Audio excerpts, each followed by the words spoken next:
How can you permit all the suffering that goes on in the world? How can I permit the suffering? Yeah. I don't permit the suffering. You do.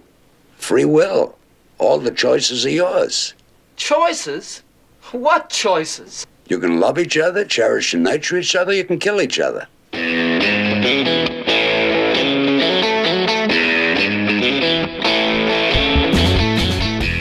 Hello and welcome once again to the Cine-Files, where each week we enter the world of a great film. We explore its themes, the history, the filmmaking, and the influence it has on us today. My name is Steve Morris. I'm a filmmaker and directing instructor in Los Angeles, California. Hello, everyone. My name is John Roca. I'm a voiceover artist and writer, producer, and host over at The Outlaw Nation. You know, I was just thinking, every week I say I'm a filmmaker and directing instructor. Yeah. Not only have I not made a film in a while, I'm not currently a directing instructor.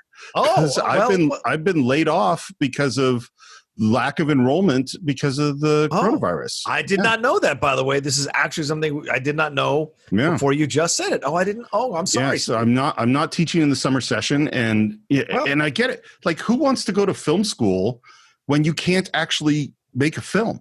Yeah. You know, and so enrollment's like down in half, cut in half, and we'll see what happens in the fall. But at this moment, I have not made a film in a while, and I'm not a directing instructor. I'm a writing a book and a podcaster. I guess that's what I am right now. Okay. And today, once again, we're here for the sad reason, although this one isn't that sad. Right. Because we lost the great Carl Reiner at the age of 98. It's not too bad. And it's not bad. I think he did real well. Yeah. And he has a very interesting life, and we want to do a little tribute to him. And we talked about what would be our favorite movie of his to do. I know, obviously, he did 4 films with Steve Martin, including The Jerk. He did one of your and my guilty pleasures, I know, which is Summer School. Yeah. But the film that we chose is Oh God, and I'm really glad we did, because this is a very special movie for me. And I want to give a little bit of biography of Carl Reiner. He was born in 1922, unsurprisingly, of Jewish immigrants, as basically almost every single one of these comedy people of this era was Jewish, with very few exceptions, Dick Van Dyke being one of them. He was just working as a machinist at 16 years old when he saw an ad for a drama program sponsored by the WPA, because it was the middle of the Depression. And so if President Roosevelt hadn't decided that artists needed to be supported in tough economic times, Carl Reiner probably would never have become a person we were talking about. Yeah. And since we're right in the middle of another event like that, just want to point out, artists need our support. Yep. He was drafted in 1942. He worked as a radio operator and a French interpreter. He was in Hawaii, and he was working as a teleprinter operator. And the night before he was supposed to ship out in World War II, he went to a special services production of Hamlet, and an actor in it who had known him from the New York theater, Maurice Evans, saw him and drafted him into the special service. Huh. Dr. Zayas himself is the person that we owe Carl Reiner not going off to war, and instead working for special services, doing sketch comedy and monologues and songs and directing and all of that stuff. He married Estelle Lobos, I think her last name, Estelle Reiner, in 1943. And of course, she is most famous for being the person who said, "I'll have what she's having" in Rob Reiner's When Harry Met Sally. They were married right up until she died, I think, in 2008. So that's a tremendous marriage. Yeah. After the war, he went into Broadway musicals, and in 1950, he was offered the job of straight man on your shows with Sid Caesar. And of course, this is something that's coming up over and over again on the Cine-Files. The greatest writing team of all time came up when we talked about Mel Brooks. It came up when we talked about Woody Allen, who was on this writing staff, as well as Mel Tolkien, Neil Simon, the playwright, his brother Sam Simon, and Larry Gelbart, who is the writer of the film today, and also the person who created MASH for television, also the writer of Tootsie. This is an unbelievable writing staff. 1960, what I should say is in the mid-50s, he started doing this little joke sketch with his friend Mel Brooks at parties. Yep. And everyone would say, "Hey, dude, do the 2,000-year-old man." And all the 2,000-year-old man is that he would go up to Mel Brooks and ask him a question. Mel Brooks had no idea what the question was going to be, and he would improvise as a 2,000-year-old man the answer. And they continued doing this up until at least the last few years. And Mel still didn't know what Carl was going to ask him. What was the means of transportation then? Mostly fear. Fear transported you? Fear, yes. You would see an animal would growl, you would go 2 miles in a minute. They put out the first comedy album of this in 1960, won a Grammy. In 1959, he created a TV show called Head of the Family. And he starred in Head of the Family. And Head of the Family was a story of the head writer of a variety show modeled after the show shows. And Carl Reiner starred in it. They shot it. The network didn't like it. And it got stuck in a drawer.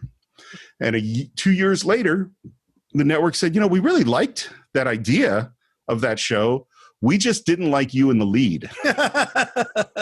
And so they brought in Dick Van Dyke, who had been started in my Bye Bye Birdie on Broadway. And it became the Dick Van Dyke Show. And this is one of the great sitcoms of all time. Agreed. I mean, yes, we could talk about The Honeymooners and I Love Lucy as these formative sitcoms. I think in a lot of ways, Dick Van Dyke Show is the master class of this is how you do classic situation comedy. I remember that being one of the first shows I watched as a kid growing up. You know, they showed the reruns there growing up in D.C. and watching that. And all of it, him tripping over the ottoman, Mary Tyler Moore playing his wife. You know, this was the kind of stuff that my parents loved who were into discovering American culture. So I would sit with them and watch these shows and be immersed in this kind of comedy. And I loved it, man. And it's when I heard that story, read that story a few years ago about it, that it was Carl Reiner's show initially, that they replaced him. I thought that was really funny. And they made the right move because clearly Carl's not necessarily a lead, but Dick is. So 15 Emmys, and they quit right while on top. Yeah. It is like 4 or 5 seasons, and they said, we're good. And they stopped. And I swear, if you go on Google or something and do a search for the top 10 Dick Van Dyke shows and watch some of them, they're great. The whole cast is so funny. Yep. And they do all sorts of different stuff. It is a great, great show. Yep. He acted in The Russians Are Coming, but was very unhappy with the way people were handling his material. And that's when he's really started directing. Yeah. He directed Enter Laughing, which is based on his book, which is a very interesting book, kind of semi-autobiographical about him as a kid going into the theater. In 77, he did Oh God, which we're going to talk about today. 79 is The Jerk. Then 3 more films with Steve Martin, Dead Men Don't Wear Plaid, The Man with Two Brains, and All of Me, all of which are very funny. Yeah. In the year 2000, he won the Mark Twain Award. In 2001, he was in the first Ocean's 11 in there. So this is an unbelievable career. He is the only person, I believe, in history to be on The Tonight Show with every single one of its hosts. Yep. Jack Parr, Steve Allen, Johnny Carson, Jay Leno, and Jimmy Fallon. He appeared on The Tonight Show with all of them. And I'm going to say something. I'm going to make a statement about him. I think he might be the greatest straight man of all time. Yeah. I don't think you can. Yeah. Okay. I mean, so you start with your shows, and that's his job, is to support one of the funniest people in the world, Sid Caesar. Then we have the 2,000-year-old man, where he is with one of the funniest people in the world, Mel Brooks. And then, in my opinion, kind of being the director is in a weird way being the straight man. Yeah. You know what I mean? And so he brings us Dick Van Dyke and shepherds that show. And then he brings Steve Martin into the world of film. You know, and so I think his ability to support other people that are really talented is pretty amazing.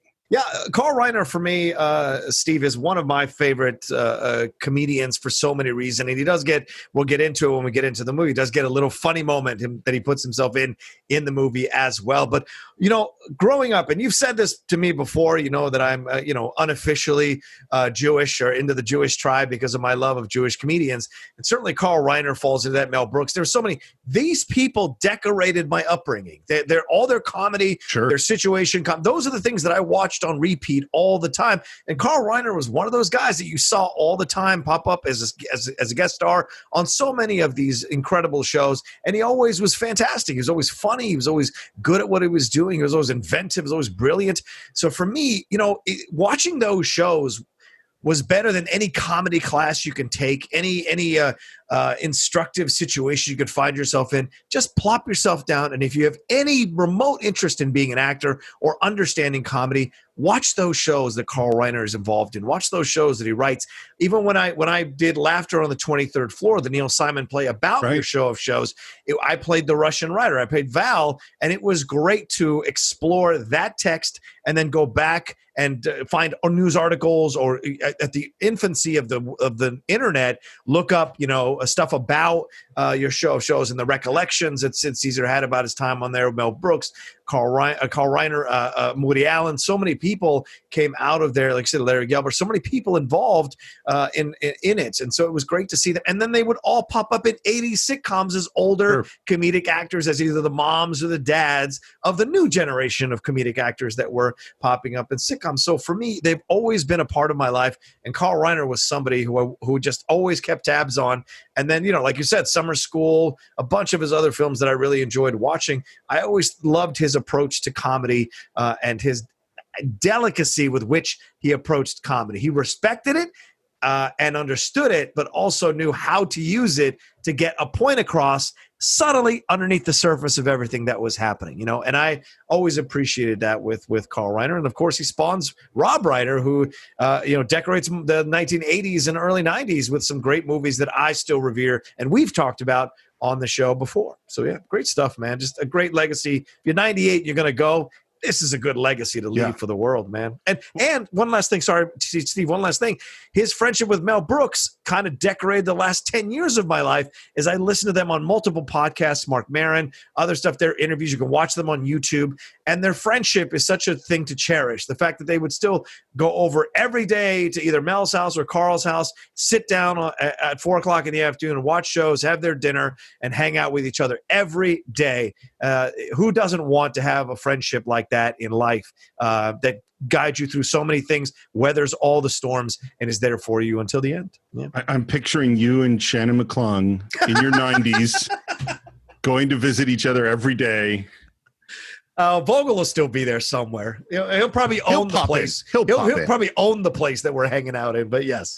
He has a lot of people to visit, though. He does. You're right. A little bit of pre-production.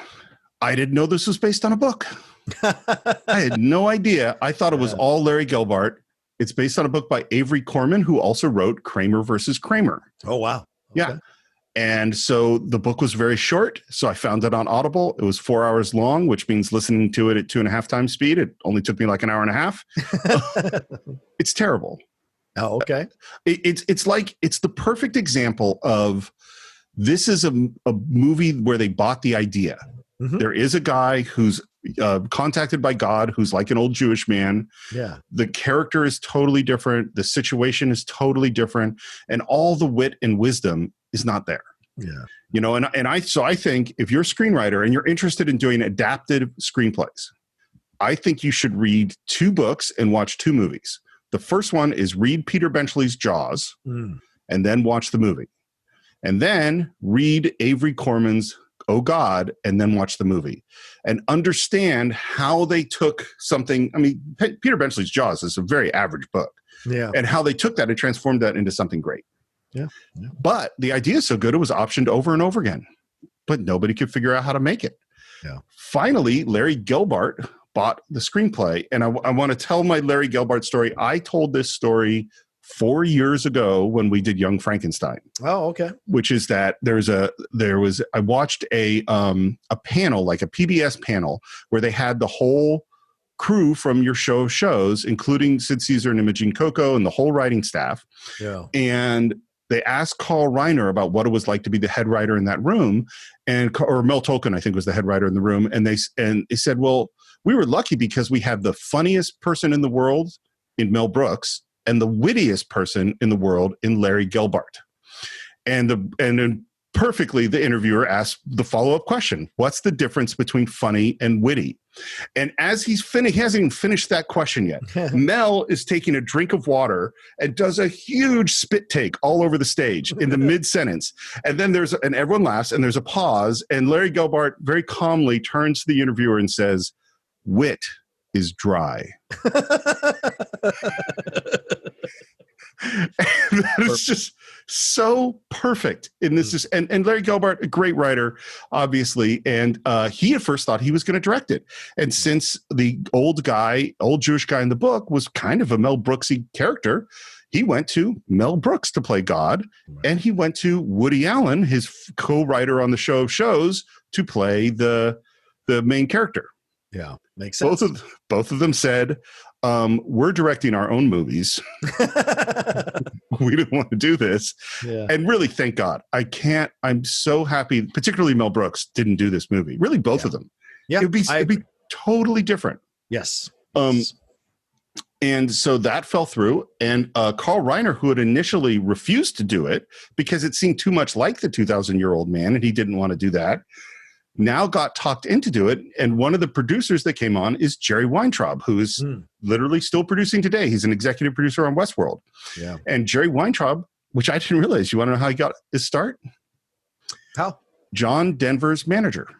So what he had produced was all the John Denver specials on TV. Yeah. That's what I used to watch like crazy. They're great.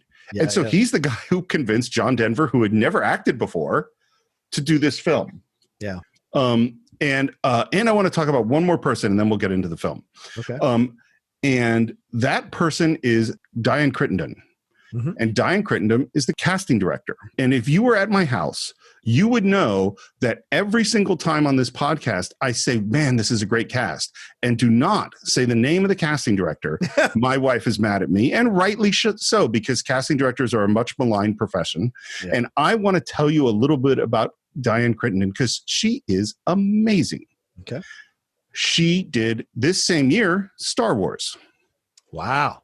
Going in Style, Mosquito Coast, Witness, The Main Event, a whole bunch of good movies. And she did 13 Days with Kevin Costner, where my wife was working in the accounting department.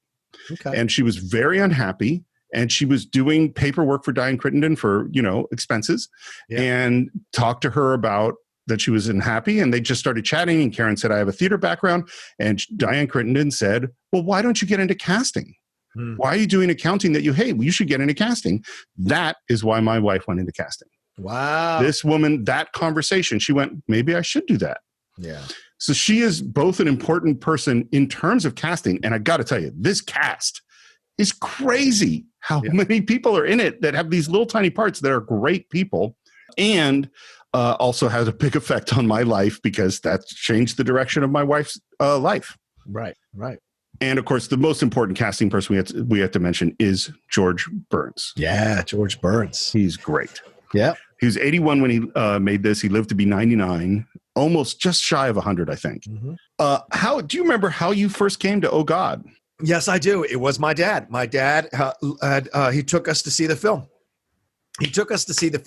And I remember just because it was a sweet film and he loved John Denver, and John Denver radiated G ratings. And so we went to see something safe with him. And I just found myself just thoroughly enjoying, because I'd seen George Burns in Variety Hours. So seeing him in this film, I just was at that age where I could grasp a little bit of what there was to enjoy for a kid of my age in this movie. And I was a John Denver fan as his music as well. So there was a lot of things that were working in conjunction for me that helped me to enjoy the film. And it's been one of my favorites ever since, whenever it's come on television. And I remember my dad, we went to go see the sequel. We went to see Oh God, You Booked, and we went to see Oh God, You Devil, which was a terrible movie and a terrible experience. But we went hoping it might be good. But yeah, so this was a film that was a very big part of our communal love as a family of a movie, and this one was certainly was in that category. For me, it's exactly the same. It was, we all loved John Denver, sang those songs, had those albums, saw him on the Muppet Show, went with the family to see it because it was a family-friendly thing. And this movie, I must have watched, I don't know how many times I watched it as a kid. Every time it was on, I watched it. It was on a lot. I don't think I had seen it in 10 years when we sat down to watch it over the weekend. Mm-hmm. And I got to say, I was nervous because I was like, is it going to hold up? Is it going to be cheesy? And spoiler alert, I think it totally holds up. I think it's still topical today, Steve. Yeah. And I think, does it look like kind of a lower budget, family friendly 70s film? Sure. Is the music of a very specific family-friendly 70s style of film score? Absolutely. But does it hold up? Oh, yeah. This is a brilliant film in a lot of ways. Would you like to get into Oh, God?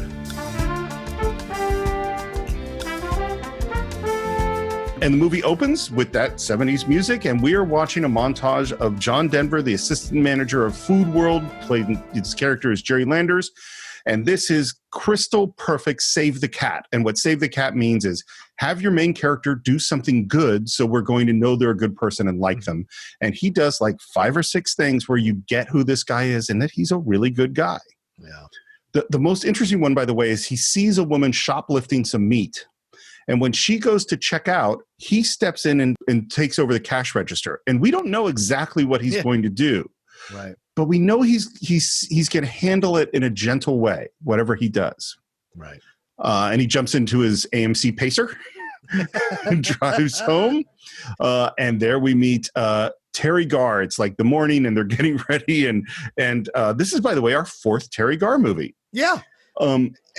And shout out to Teri Garr, Steve, who always seems to take these roles of being the frustrated wife of a guy who's, going through some weird shit, So like Close Encounters of the Third Kind and this movie, you could definitely see very similar situations that both of them are going through. What's crazy about that, and by the way, the other movies we did with her are Young Frankenstein and Black Stallion that she's in, where her parts are very different. But with Close Encounters, they're really close, and she shot them back to back. This is both 1977. She plays the wife of someone who's going through a crazy stuff, who's embarrassed and finds it really difficult. The difference is, go watch those 2 performances because they're really different. Yes. Even though kind of she's playing the same beats. Yes, but she's nicer in Oh God than she is in Close Encounters of the Third Kind. She's more understanding and forgiving in Oh God than she is in Close Encounters of the Third Kind. So two different characters for sure. And she's, John Denver has some weird mirror thing so he can cut the back of his hair or something. And she's using like a breast exercise thing that there's a little joke on. That was actually Teri's device, and that was her idea to do that. I just want to point out something, and I'm going to hit it a couple of times. I listened to the commentary track. Commentary track had Carl Reiner, Larry Gelbart, and Teri Garr. Oh, that's great. It's okay. It's a good commentary track, not a great one. Okay. They make so many kind of old man comments about Teri Garr's appearance and how sexy she is throughout this thing. It was just, and you hear Teri going, "Oh, yeah." And you could just hear I'm still dealing with this. Yeah. Because in this moment and throughout, they're like, "Oh, look at your legs. Everyone wanted you. You know that, right?" Wow. It was all this stuff. It was like, and it wasn't that. It wasn't maybe quite as spot on as that, although it was pretty close. We all wanted to date you, all this kind of stuff. And it was like, oh, stop. Why are you doing this? Yeah. Anyway, it was creepy. And we have normal family talk. And then he opens up a letter and he reacts. The letter says, God grants you an interview and gives an address and time. It's a gag. No stamp, no return address. Pretty crazy gag. And then, and again, this is very good screenwriting. He blows his nose, throws the tissue, misses the garbage can. Airball. Artie Coogan. What? Artie Coogan. That's it. Oh, yeah. No, an English teacher wouldn't misspell interview. Well, neither would God. And anyway, he can't go to this meeting because he's got a meeting for work, and they say goodnight. And he crumples up the thing and throws it in the basket and says, "Sorry, God." 2 points. Because he makes it. Yeah. And this is why it was important that he missed the shot first, because we want to focus on the fact that he's made this shot, goes to sleep. Suddenly he wakes up because the TV's on with static, puts his head back down. There's a crunkling sound, and that letter is under his head. Mm-hmm. And he picks it up bleary-eyed and goes, but it was 2 points. And now we're at the grocery store with the first of this amazing cast, which is David Ogden Stiers. The voice of Cogsworth in Beauty and the Beast. He was on MASH for years. I think he's still... Wait, did he pass? No, he passed away a few years ago. Yeah, but he's a character actor extraordinaire, man. Such a good actor. And he's upset because he's pruning back his romaine too much, and he's not oiling his cukes. Your cukes. Do you oil your cukes? Do you oil your cukes? And Jerry, being the good guy, says, no, I can't treat my customers like that. It's dishonest. And then as he's looking at this big, fluffy romaine, he pulls out a leaf, and what's inside the leaf? The letter. He goes, I got to go. Yeah. Drives off to the building where he's supposed to meet God. Do you know what building this is? I think it's one of the Twin Towers down there in Century City, right? No, it is the same LADWP building that we just talked about that they go into in Inception. Wow. Okay. Just crazy. That literally just recently we talked about this exact same building in Los Angeles. Okay. He goes to get in the elevator. No one gets in, and a whole crowd of people run to try to get the elevator that he's in, but it closes before they get there. The door opens on the 27th floor. Very white. There's tension in the music. He opens the door. It's a white room with a chair and a white intercom box. Looks around, starts to leave, and we hear, Stay. What is this? You're right on time. I like that. This is how the interview room would look like, right? I mean, the idea of it all being all white and clean and sparse. And this is the first of many hints that God is trying to present things in a way that humans have created in their heads that they would conceive of or accept as being from God. Who's that, Artie? God. Come on, Artie. No, it's me. God. God Almighty. Big G. and by the way, John Denver picks up the intercom, which is not attached to anything. There's no wires on it. How do I know you're God? I mean, all I hear is a voice on an intercom. Well, you're not allowed to see me. Which is something that obviously we violate in a couple of scenes from now anyway. This is so brilliant to watch now, Steve, as older men, as men who've watched so many films, analyzed so many films, ripped them apart, put them back together, like gotten into the deepness of it all and explored themes and all of that. This is such a brilliant film. There are so many great, well-written scenes between George Burns and John Denver that can have more meaning than what you're just watching, right? In this situation, they've essentially taken the stories that we've read in the Bible and brought it into what was at the time modern times. Right. Moses, same thing. Questioning God, not believing that God would pick him. Why would you pick me? I can't even speak that well for public. All of this idea that God picks people who are not who you'd normally think would be their messengers, and there's a reason for it. The same thing here with Jerry. Jerry's not even a believer in God, and which we find out in a little bit. But this whole idea that every single person he picks is doesn't believe that it's actually God talking to them, has to question it, and then has to see certain things in order to finally accept it. But it's that thing again of faith versus religion, right? Faith is believing there's a bridge there when you don't see one, right? Religion is telling everybody there's a bridge there, having them give you money, and then they go ahead before you do. And that's what I love about this film. It shows you again that faith in anything will cost you something, especially if it's faith when you feel like you're standing alone to prove something or to change something in the world. And just this is the beginning here of someone questioning the situation because they don't think they're worthy or they don't think it's the right situation for them to be in. And I love that. Well, and I mean, to your point, this intercom is the burning bush. Yes, absolutely the burning bush. Right. And the thing that I think the movie does that's so brilliant is it's not just that it humanizes God, although it does in a way, and it's not just that we see the transformation of Jerry, this very good man, and what he has to go through. I think it humanizes Moses. Yes. Because he goes, because now we kind of see. Well, what must it have been like for Moses to get contacted by the burning bush? And how did he feel? And why me? And all that stuff. And that's what he goes through. And there's a great moment where he's kind of saying, oh, so you're really God. And he opens up the door expecting to see the wizard, behind the curtain or something. There's nobody there. And finally says, I'm leaving. Where do you think you are? What do you mean, where do I think I am? Right here's where I am. That's where. And where is here? 1600 North Hope Street, room 2700. Jerry, there's no 27th floor here. And at this point, Jerry is like, I gotta go. Yeah.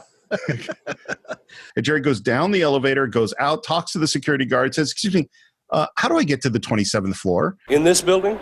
Yeah. I'm afraid you'd need a can opener. We only have 17 floors. And he gets back in the elevator, and now we see there's only buttons to 17. He hits 17, goes up, doors open, 27th floor. Hits the 5th floor. Doors close. Lights go down to, we see we're on the 5th floor, doors open, 27th floor. He hits lobby. Lights go down, light bings on the lobby, opens up, 27th floor. And just a little filmmaking thing. And I don't think this is a brilliantly, filmed movie. Yeah. Each time you see 27th floor on the wall, the camera is a little bit closer. Yeah. And that's just a small touch. Mm-hmm. And now he's fully freaked. He walks down the hall, realizing he's trapped, goes in. Have a nice ride. In the book, Jerry gets the note. He says, yeah, I'll go to this meeting. So there's no thing with the pillow. There's no thing with the lettuce. This character is he's a cynical writer who's never had any success. Right. And he goes to the meeting. He goes down the elevator once. The guy says there's no 27th floor. He goes up and he goes, yeah, I guess this is God. He doesn't go up and down 3 times. There's no scene in the car. He doesn't need to be convinced. He goes, okay. Don't smoke. I don't. Good. Tobacco was one of my big mistakes. Mistakes? You try. Ostriches were a mistake. Silly-looking things. Avocados. Made the pit too big. Like I say, you try. This is brilliant. Creating a God that is admitting mistakes. What a novel concept. And it happens throughout the movie. And I think it's brilliant. I mean, just brilliant. Because everyone wants to revere God as omniscient, omnipotent, all this kind of stuff. But to humanize him, because he created us, why wouldn't he be capable of a mistake? I mean, the ostrich joke is funny as hell, but why wouldn't he be, capable of mistakes and just own up to them? Because he's God. Went to a lot of trouble to make it a comfortable interview. You misspelled it, What? Interview. Give me a break. A few things I got right. I put summer before winter, didn't I? I got some things right. So funny. And this is what we're going to hear throughout is the wit of Larry Gelbart. Masterfully said by George Burns. Just the timing and his voice. Well, so and perfect. the thing that George Burns does, he doesn't put any spin on it. Nope. He's just speaking honestly. Yeah. This is why casting Mel Brooks, who's hilarious, would be terrible. Because Mel Brooks would be trying to make it funny. Yeah. And it's like, no, he just says it. How come you've got just a voice, like everybody's?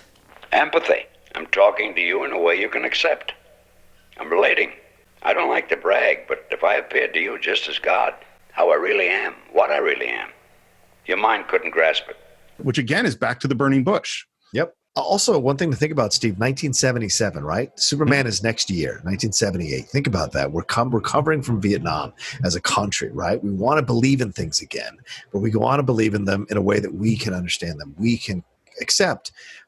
How brilliant was it to have a God who is willing to admit mistakes, is willing to come on in a way that's very soft and understanding and, playful. It's so smart because the God who's going to go and tell you what to do and how dare you question me and I'm omniscient. That's not the God you'd want coming out of Vietnam because everyone was questioning people in authority all throughout the 70s. So the last thing you want is a God that's domineering and pushing and making you forcing you to be his voice on earth. So I love the way this is all played out. I think that's such a good point. And I hadn't thought about it until you just said it, but because 77 is Star Wars, is that we might say that 77 is like the beginning of the end of the 70s. Yeah, great point. Because this isn't like an 80s movie in a lot of ways. Yes, it is. And it's such a warm, fuzzy movie compared to where we've just been with Godfather and Network and all these like heavy films. And now we're sort of in we can actually feel kind of good. Yeah. And this is where Jerry says what you said before is, I'm not religious. This is a mistake. I'm not one of your believers. That's why I showed up. Too many non-believers. But I read in an article that religion is on the upswing. Religion is easy. I'm talking about faith. You're going to help me change that. Yeah, man. And then the next line, I don't belong to any church. Neither do I. I'd say the biggest difference between the book and the movie is that in the book, God just wants Jerry to do publicity work, but that God in the book has nothing to say. This God has so much to say. Yeah. It's not just give me publicity. It's I have an important message. And Jerry's like, I got to go. You go back to work. And God says, we'll talk on the way. And he opens the door to go out into the hallway and he's back in the lobby. Yeah. And he gets in his car. And as soon as he starts driving, we hear Jerry. And God is talking over the radio. And he fiddles with the knobs and God says, you want me to talk louder? And Jerry's response is, "Oh God, I thought you didn't believe in me." Again, this is what's going to be so hard with this. I think the dialogue is so good that I just want to say all of it. I'm tired of all the talk that I may be dead and that I never was at all. Or that God was just particles of cosmos. Gas. I'm not gas. I found that very insulting. And then this is what, I hadn't thought about it, but this is what we just talked about. Jerry says, "I'm no Moses." And he says, What was Moses? You think Moses was born on page 1? Moses was just a messenger. My messenger. And as he's talking to God, a motorcycle pulls up next to him, and he gets embarrassed because he's sitting there talking to God with the window open. And then, God seamlessly goes into a disc jockey. And now an oldie but a goodie. Jerry Gray and String of Pearls. KGOD. By the way, in the commentary track, Teri Garr says, I know that actor who plays the motorcycle guy. Yeah. And they say, "Oh, did you date him?" Oh, Jesus. It's just like that. It's just little things like that. I was like, and this is, they're a different generation. Yeah. It's like Mad Men sort of comments. I can't take this job. I don't believe. I know. But even non-believers want what they've got down here to work. Well, have you read the papers lately? It ain't working. That's why I came. To tell everybody I set the world up so it can work. Only it's up to you. Like I said, so incredibly topical in 2020. This idea, have you read the papers? The division, the anger, the frustration, that people hate each other. People don't believe in each other, blah, blah, blah. And here comes God to say, like, no, my message is you guys can make it work. You got to love more and hate less. You got to stop fighting each other and get along. And that's message could still be going, it's still powerful today, this idea. I mean, how many people do you think if God actually appeared or sent a messenger that really spoke to him and was out there saying, hey, we got to stop fighting each other. We got to love more. We got to understand each other better. We got to create equality, create supportive systems for everybody. All of that. Do you think, how many people would be like, that's not God. That's not really God. You're lying. How many people would really believe? Of course they wouldn't believe. What happens to all the peacemakers that they all get killed? Gandhi, Martin Luther King. There's I brought this up at some podcast years ago. I don't remember which one, which is the Dostoevsky's in Brothers Karamazov. There's the section that's the Grand Inquisitor. And the Grand Inquisitor it's the middle of the Inquisition. And there's the Grand Inquisitor who's, torturing people and doing horrible stuff to defend the Catholic Church. And who shows up but Jesus? He's come back. He says, I've come back to spread the word and peace and all the things we're going to do. And he has a long conversation with the Grand Inquisitor, and the Grand Inquisitor kills Jesus because he can't have that. Right. And I'll tell you one other thing, is that I've said many times on this show that a lot of my moral core came from comic books and Star Trek. Yeah. I didn't realize how much came from this movie. This is so much my philosophy. So ironic. Even though I'm an atheist. Yeah, so I'm saying it's ironic as hell, yeah. Well, here's an interesting thing. Carl Reiner describes himself as a Jewish atheist, which so am I. And here's the thing. If there was a God, if I thought there was a God, this is how he would have to be to me, which is this message of love and compassion and that you guys are on your own and you can make it work. Or if you don't make it work. It's up to you. Free will. I love this. This is a funny joke. He's like, That's only one message. Moses had to handle 10. But you gave him tablets. He had a bad memory. That's Larry Gelbart, man.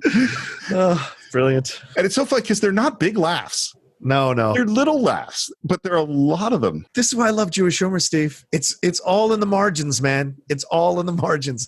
The back and forth is there, but the other subtle humor working in the margins is what makes it great, But except where is that Mel Brooks is not in the margins. Well, true, which is why I'm not always the biggest Mel Brooks fan. Mel Brooks is big. Yeah. I mean, I'm a bigger Larry Gelbart fan than I am a Mel Brooks fan. And we're back with Teri Garr, he's obviously just told her everything. She's very skeptical. And she's kind of like, oh, maybe I'll make you some soup.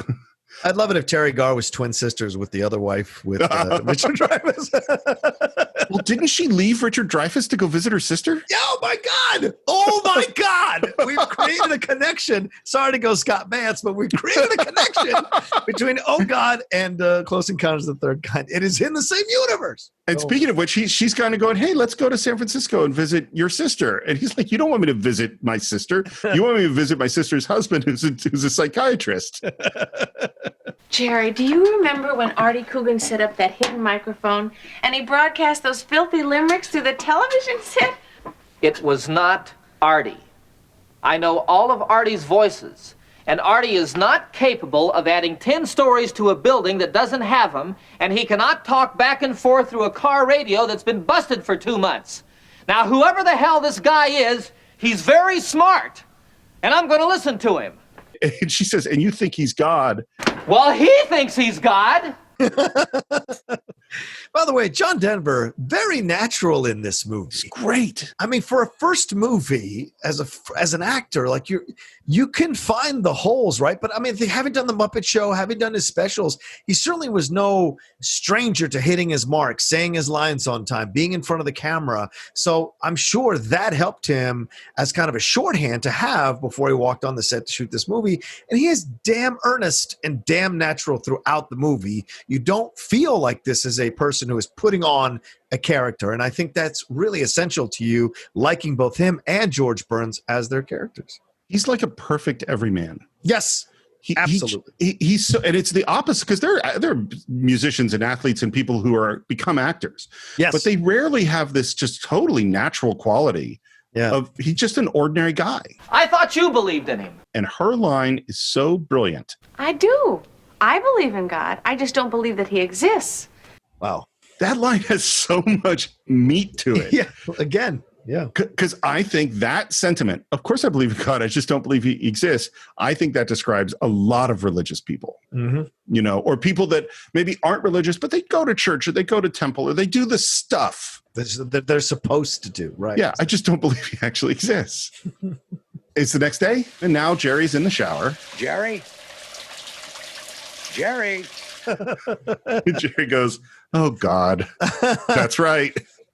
Shout out to John Denver being in fantastic shape at this time. He was, yeah. He looked good. And he's kind of trying to wipe the steam and peek out.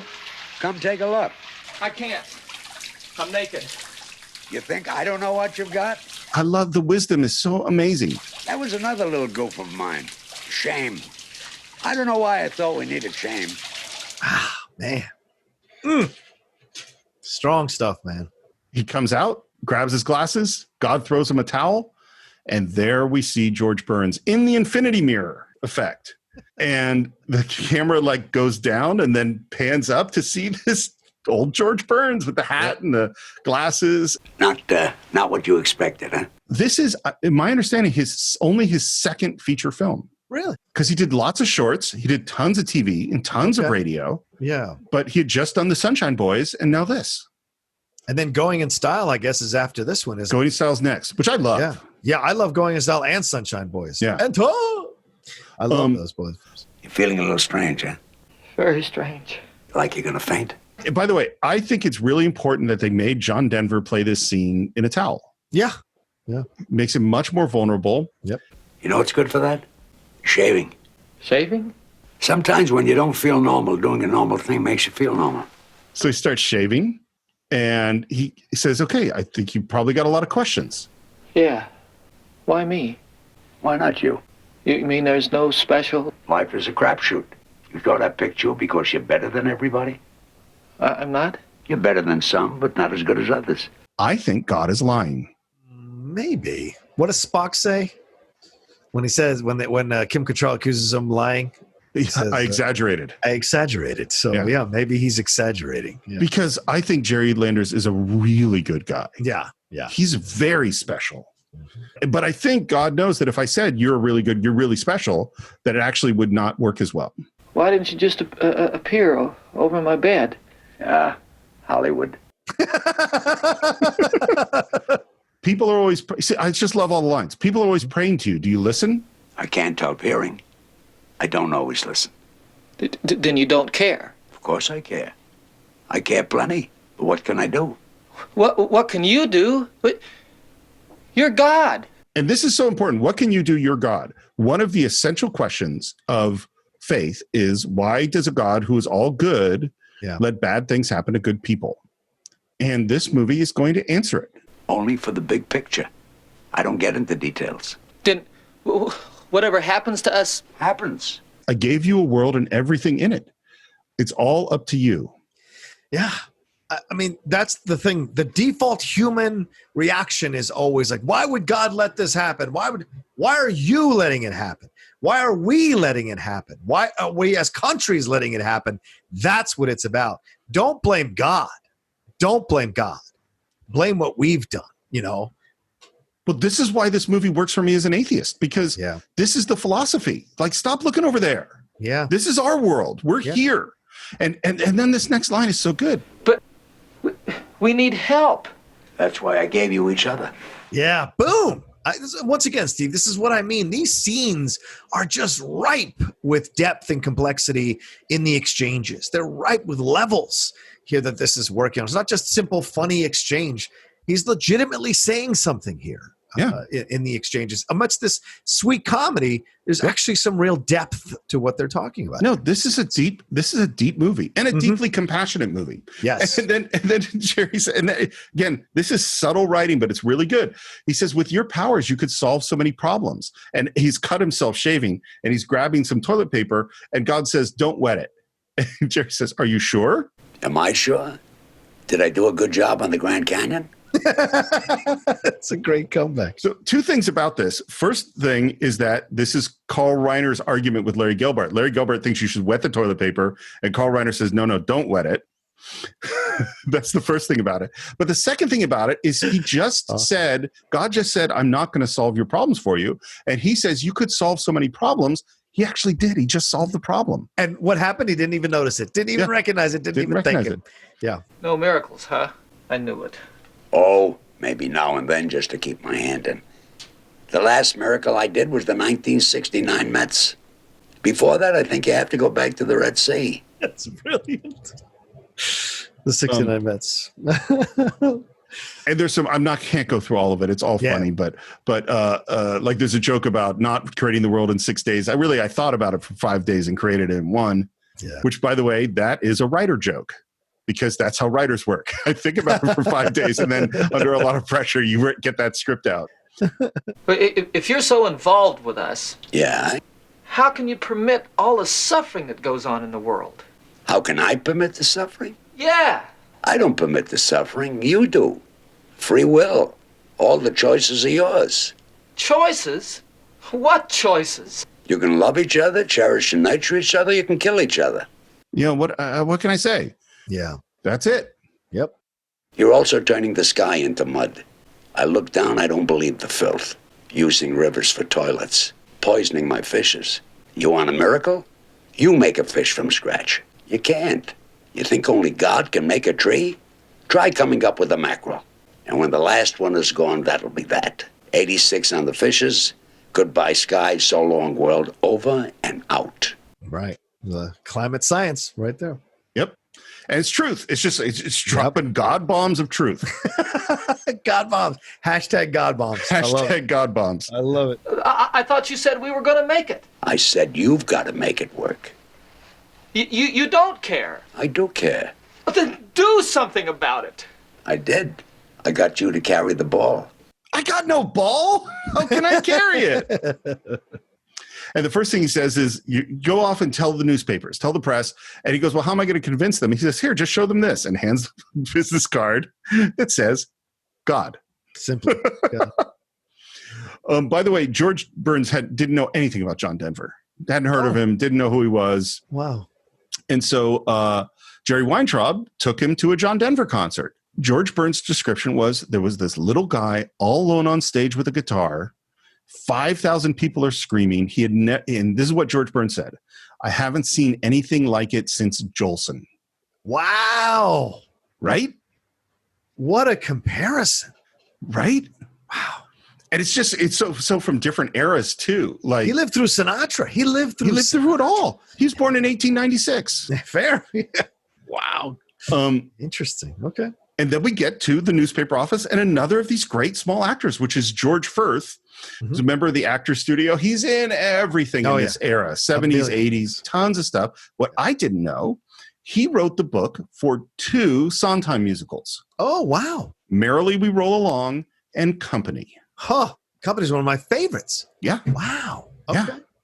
Yeah. And he is so funny. And you know what? This whole thing is going long because I'm saying every single line in the movie. So I'm just going to say that his distrust of John Denver trying to convince him that he saw God and him like sliding his letter opener away and all just his line deliveries is really, really funny. Yep. But in the end, he doesn't get anywhere. And now we cut back to the store where Jerry gets paged to go to aisle 10 or something. And we go to the aisle and there's God in a raincoat. Jerry, I didn't see one word in the newspapers. Well, of course not. Why, that guy at the Times kept looking at me like I was some kind of a lunatic, and I felt like one. And then some ladies show up, and he tries to introduce God to these regular customers. Yeah. Turns around, there's a black woman there who he yells at. Yeah. Wearing the raincoat, the same raincoat God was wearing. Yeah. And the ladies go away, and then this Asian guy comes up who works at the store, and God has now appeared in like the mirror, that round mirror over the aisle, and the Asian guy can't see him, and there's some jokes there. And I looked at this guy and I'm like, who is that guy? Mm-hmm. His name, he's uncredited in the movie. His name is Clyde Kuatsu. Mm-hmm. He is one of those actors who was in MASH over and over again. Yep. And Larry had hired him a whole bunch and brought him in for this. He's a really good actor. Yep. He's got one line. Yeah. Yeah. Does a great job with that one line. Yeah. It's so fun, and there were certain shows. He was on Quincy. He was on MASH a ton. Certain shows that worked over. And it's so sad, these generations of actors who are really good. Yeah. Who couldn't get work. Now we get into the car, and there's God with him in the car. I see you know a lot of things, and you've been making a lot of things happen, but none of it seems... Godlike? Yeah, godlike. And what to you would be godlike? Change the weather. Ah, special effects, huh? Brilliant. And he offers up earthquakes and hurricanes. He's like, no, I don't want anyone hurt. Just like a small shower. One small shower. You got it. And then it starts to rain inside the car. Yep. By the way, this is why they picked an AMC Pacer, because it's got that high ceiling. Oh. So there was room to put the pipes in to make it rain inside the car. And John Denver's reaction is so great. It's like, this is amazing. You didn't even bat an eye. You didn't have to lift a finger. Rain's not that hard. It's unbelievable. Would you like it to rain a little harder? No, this is fine. How about bigger drops? No, this is fine. Would you care for a little snow? And then it takes him a long time to figure out it's not raining outside. Right. God says it's just like Noah's Ark. Same thing without the smell. And then he gets pulled over by a cop and has to explain the tons of water that is pouring out of the car. You know who that cop is? No. It's a cop from Beverly Hills Cop, Taggart. Oh, That's Taggart. Yeah. Amazing cast. Yep. Amazing cast. It's so, because this is clear. This is where casting director does, is that clearly Diane Crittenden saw a bunch of these people and went, this one has talent. And of course they come and end up being, much bigger stars. Gonna try a little harder to get the word out? Well, I'll give it another shot. That's my boy. Yes. He goes back to the reporter soaking wet and pushes him much, much harder. And we cut to, they're in bed, and Teri Garr is reading an article about a whole bunch of religious kooks, one of whom is this Burbank supermarket manager who had conversations with God. And Teri Garr, whose name is Bobby, I think, is not happy about this at all. But why is he talking to you? Well, why not me? Well, why not the Pope or Billy Graham or somebody way up there? Because he doesn't care about religion. Oh, God doesn't care about religion, huh? Well, that's what he said. Well, he sure picked a funny business to go into then, didn't he? Real quick, Bobby, For Bobby, and I don't know if this was on purpose or not, but For Bobby was a song off John Denver's first album. It's For Baby, in quotes, For Bobby. Oh. So it was originally written for a girl he dated for a year early in his life. And then I think Peter, Paul, and Mary covered it, but they changed it because Mary had just had a child, so she wrote it in honor of her child. So, but yeah, so it's interesting if I wonder if Denver was like had a little say in naming her Bobby as a kind of a shout out. I don't know. And we kind of get at the end, I believe that you believe. And this is the difference between the Teri Garr in this movie and the Teri Garr in Close Encounters. Yeah. She's willing to, she loves him and believes that he believes in this. One thing that has happened is that the phone has started ringing, and Teri, in order to protect her husband, has taken the phone off the hook and put it in a drawer. Yeah. And in the midst, Jerry kind of going, man, why is the phone ringing? We see George Burns' hand take the phone receiver out of the drawer and put it back on the hook. It rings, and it's for him, and he's now giving a story to the news. Now he's on the front page, and the reporter's on the lawn from the 11 o'clock news. Right. And they're hounded, and he's trying to take the kids to school, and this is where the pressure is starting. He's at work, and they say, you got to go see the big boss. And he goes to a meeting, and who is his boss? But William Daniels. Yeah, William Daniels, who we just talked about in 1776. Yes. One of the great character actors, and this, frankly, is way more how I'm used to seeing him. Yes, kind of jerk. Rather than being the star of a movie.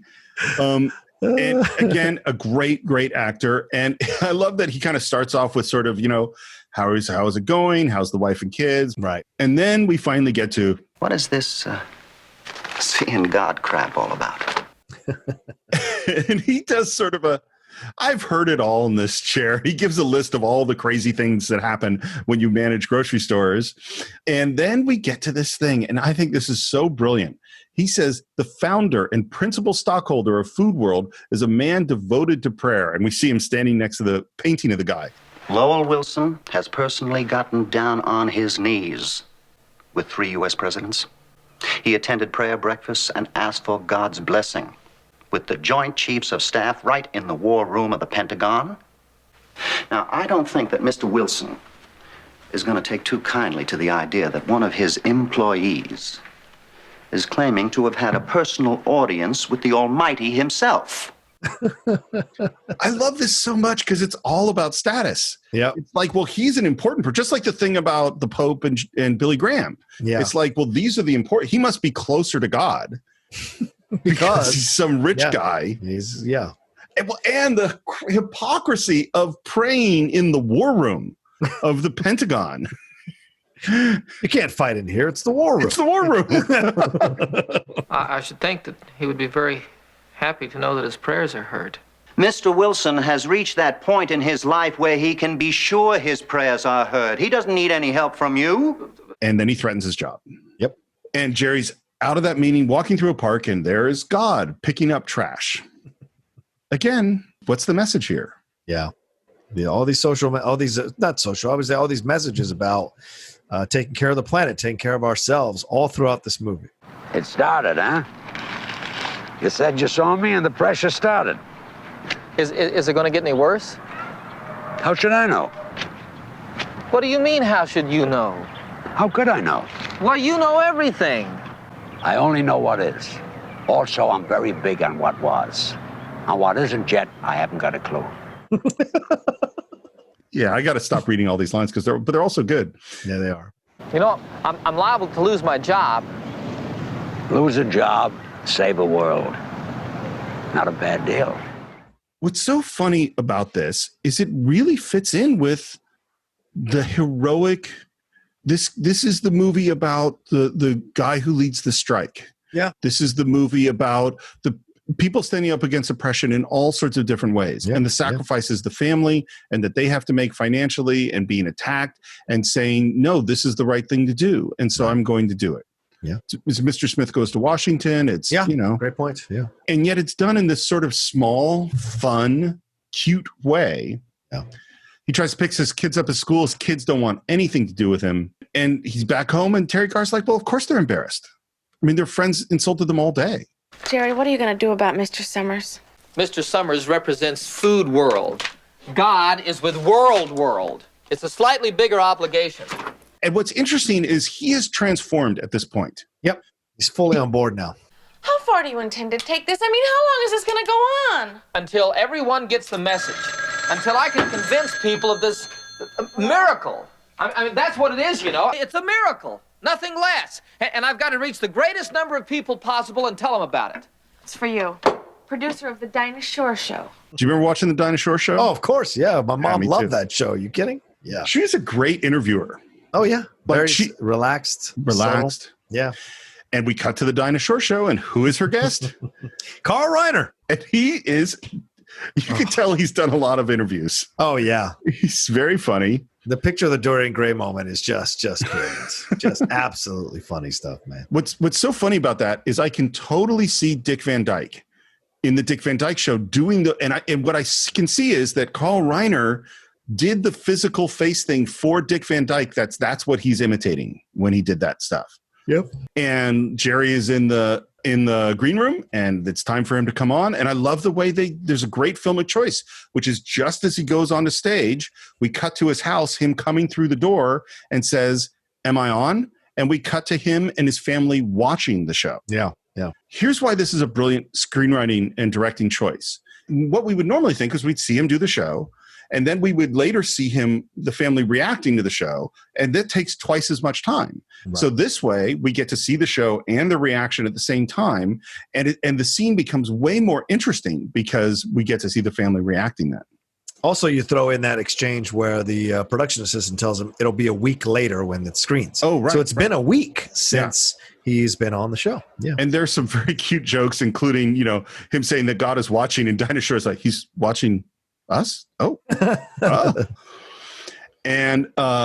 And then they say, hey, there's an experiment we have, and do you want to participate? We've got a police department sketch artist, and he can draw from your description. And he goes, okay. And he goes and sits down, and there's a very slow description. And what's so great about it is as he describes God, all the reactions to, well, he's like 5'7", he's wearing a baseball cap, thin lips, he wears glasses. God wears glasses? And then the artist shows the drawing to John Denver, who goes, yeah, that's kind of how he looks. And they shows it to Dinah Shore. America, here it is, as seen through the eyes of Jerry Landers, God. There's George Burns. Mm-hmm. He's out of mechanics. His car is broken down. He goes, well, how am I supposed to get home? Where to, mister? And there's God driving a cab. And he gets in. God puts the meter down. I think that's very important. And Jerry's first said, I hope you got a license. And God points to his license, which says, God. Yeah. And the license number, 1. I got your national exposure. I hope you're happy. I could be happier. How? For starters, you do a show like that, you don't let them put you on the last few minutes. That's for fellas who write diet books. That's got to be a shut. Right? These are the people who've been on variety shows and they understand. And it's really important status-wise where you are in the lineup of a show and the time of the show, right? That matters too. And what was that drawing thing? Well, he was a police artist. Man draws crooks. Makes everybody look like a crook. Made me look like a second story man. I don't know what that means, a second story man. You know? Oh, the second story of the thing. Oh, gotcha. A second story man is a crook that climbs up to second stories to break into buildings. Gotcha. Okay. I'm used to a little better treatment. That painting of me by Michelangelo, that's a picture. He did it laying flat on his back. He did it on his back. A few million people saw you last night, right? A few million? Some of them will believe you. Some are going to want to punch me in the head. Some will want to fire me. Some may decide I'm too crazy to live with. Like, he's worried about his marriage right now. Yeah, of course. I'm sure when Moses showed up and was like, hey, a burning bush just spoke to me. I got to go lead the people. I'm sure his wife was like, what? I'm sure there was a little bit of transition time. If I know the story correctly, Moses was out of Egypt. Yeah, right. Somewhere else. He had gotten married and was settled. And now he's like, I'm going to go back where all my people are enslaved and try to save them. That's not a good plan. Nope. And now we pull up to his house, and there is craziness on his lawn. We got our Hare Krishnas. We got religious zealots. We have people asking him to bless their babies, their pregnant belly. We have a woman who clearly wants to have sex with him. I went to empty the garbage, and 2 people blessed me. And then one of them blessed the garbage. And then he asked me if our children were conceived immaculately. And he says, don't let it get to you. And this is perfect, Teri Garr. Only Teri Garr can deliver a line like this. Don't let it get to me. Don't let it get to me. Jerry, it's got to me. And there's a bunch of telegrams, and one of the telegrams is from a religious university that has asked him to appear before a theology group to verify the miracle.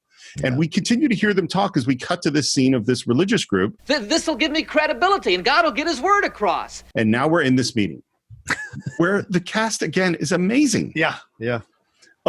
So there's the rabbi is the first person to talk. This is a guy named Jeff Corey, who was in everything. Yeah. Like every 60s, 70s TV show this guy was in, including an episode of Star Trek, the original series. He is the leader of the Cloud City and the Cloud Miners. Oh, and by the way, Jeff Corey was also blacklisted. Oh, wow. Yeah. Okay. Mr. Landers, it is the consensus of this group that you are a person of little or no theological knowledge. And then we get Paul Sorvino.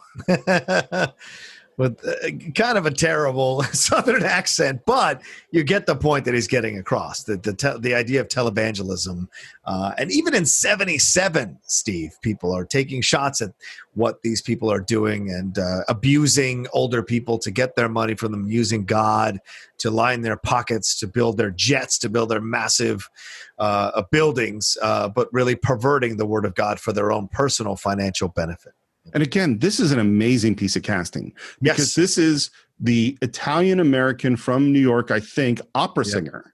Yeah. That you say, we want you to play the Southern televangelist guy. Right. And apparently Paul went to Carl Reiner and said he had listened to a bunch of radio shows with, religious guys like these. Right. And he said, I've got 4 of them for you to choose from. And he did 4 different voices and 4 different accents. And this is the one that Carl Reiner picked. Wow. And his character is so ridiculous.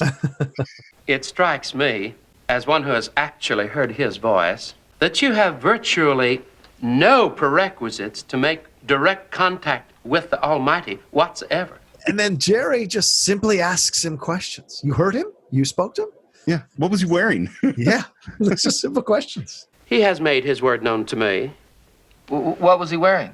He improvised a lot, by the way. A lot of this is actually Paul Sorvino stuff. Really? Wow, that's fantastic. Including the big speech. That's all Paul Sorvino. Wow. Yeah. Because he stands, but he gets upset. He gets upset. He gets mad. Yeah. What did the Pharisees do? The Pharisees got mad when Jesus showed up, right? The Pharisees were upset because they're the ones cloaked in their money and their, adulation. They're the ones that God should be talking to, not a simple person like you, a non-believer. Well, remember, he's supposed to talk to the Pope or Billy Graham. Or we have the big boss who's like, he's dealt with presidents of the United States. That's who God. Why would God appear to you? Right, exactly.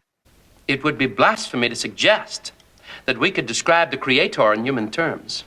Why? Why, if he created us, why wouldn't he appear to us as one of us? And man, he loses it. Yeah, he does. Who are you to Don't you And he brings it under control. Don't you, young man, try to teach this assemblage the role of the deity.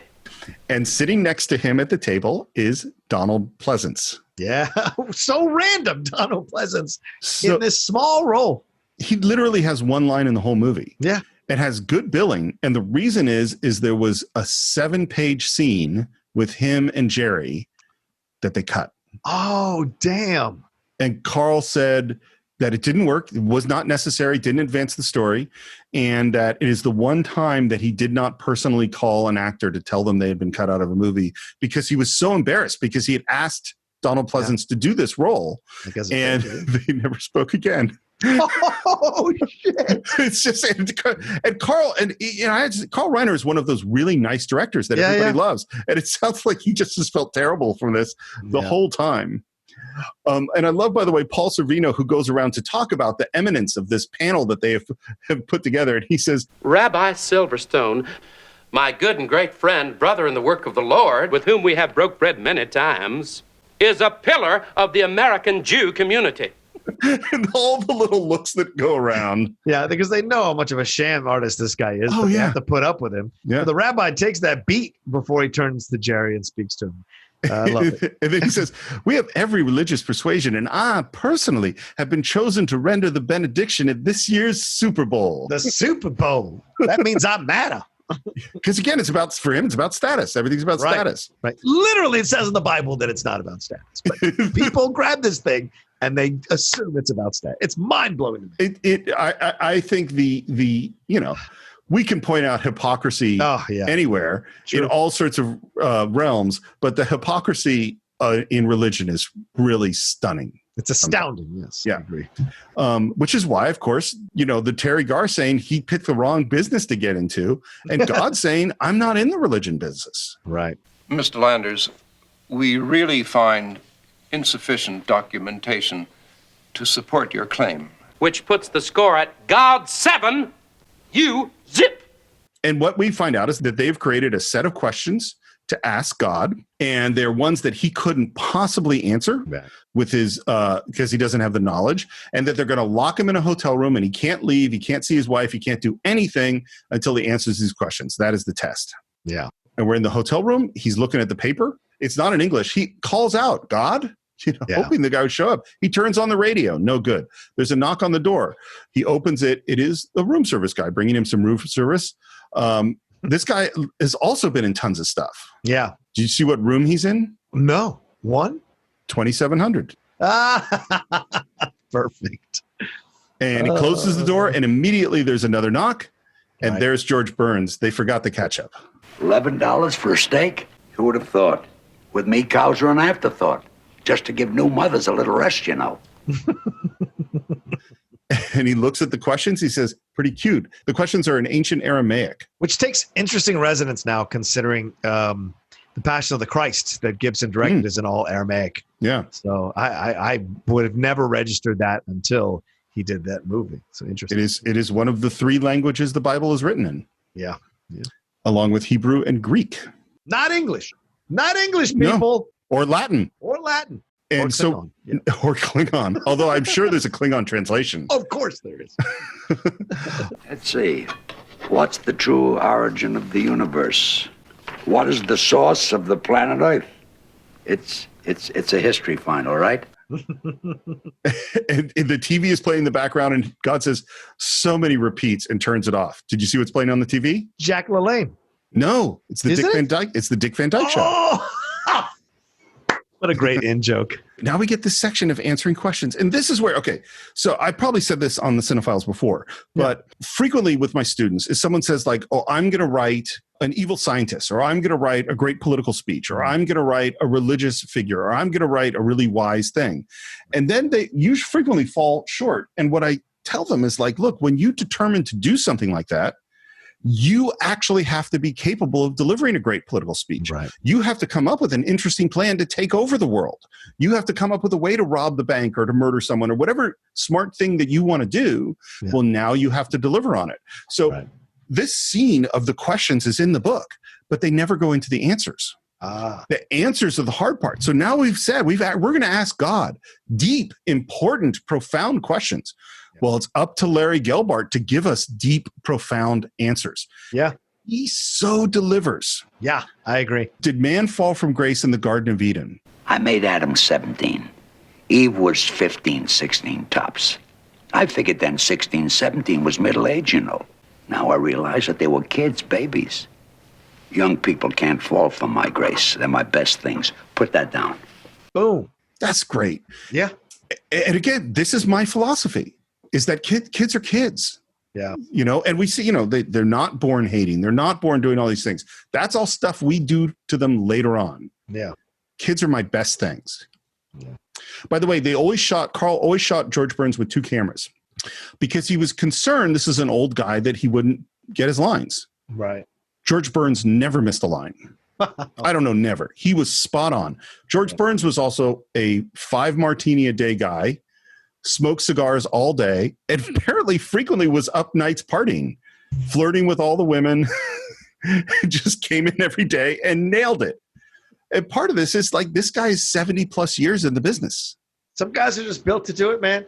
Yeah. Sinatra the same way. Sinatra survived on 4 to 5 hours of sleep every night. That's it. Yeah. I mean, he was, had his own radio show, his own TV show. George Burns, by the way, have you ever watched the Burns and Allen TV show? Oh, hell yeah, man.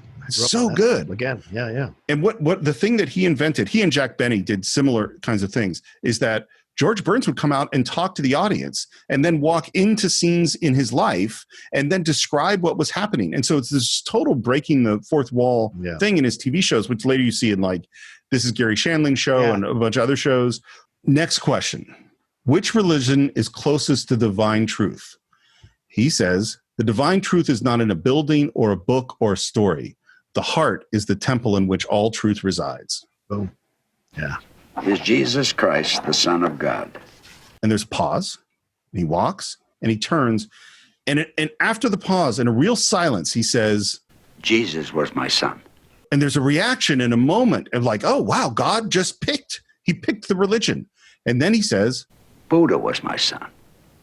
Muhammad, Moses, you, the man who said there was no room in the inn was my son. And so is the one who charges $11 for steak in this one. Let's mush on. It's a brilliant response, man. That is so much what I think about religion. Because so I'm an atheist, but I've thought a lot about God and if there is a God. And if there is a God, I am 100% convinced that it cannot be that one religion is the truth. It doesn't make sense to me. I agree. I agree. Because it doesn't make sense for these people to one part believe passionately in this thing and another group believe just as passionately in this thing, and that one of them is 100% wrong and one of them is 100% right. Multiple people can make great steaks. Multiple studios can make great movies, right? So multiple religions can still respect and revere God. And so it's just like, it's all your version of it and what works for you and your culture. Well, and I have a whole theory, which maybe we'll do a short on this sometime. But I have a whole theory. You know, we talk a lot. Well, you can't disprove the existence of God, which is true. I have a whole theory about how I can actually prove that what most of the people believe in is not true, and I can prove it. Okay. And I also think what's interesting about this thing, and again, maybe this will be a short, is that it actually is really about how powerful and beneficial faith is. Yeah. Even as a person who has none. Is that, and so maybe we'll talk about it another time. Well, you don't have religious faith, but you have faith. You have faith in people. You have faith in yourself. Yes. You have faith in things. Yeah. Sure. So not religious faith. Yeah. Again, this is like we literally we could talk an hour on this. Oh yeah. And I don't want to do it now, but I think part of my philosophy came from that sentence. Jesus was my son. Buddha was my son. Muhammad, Moses. Yeah. Is that, of course, we're all, if there's a God, of course, we're all God's children. And if he's a loving God, of course, he loves all of us. Yeah. And then we ask, what is the meaning of man's existence? First, he says, life is like a glass of tea. No, I better not go for laughs. Again, just to point it out again, George Burns is so straight, just says the truth. Yeah. He's not trying to put anything on any of this. But seriously, put down that man. And women persons. Their existence means exactly and precisely. Not more, not one tiny bit less. Just what they think it means and what I think doesn't count at all. Amazing. An amazing statement from God. Which is why I'm glad I didn't watch the commentary. Great writing at Larry Gelbart. Stop making creepy comments about Teri Garr. You just put this great moment in, and then you're like, here you are doing exactly.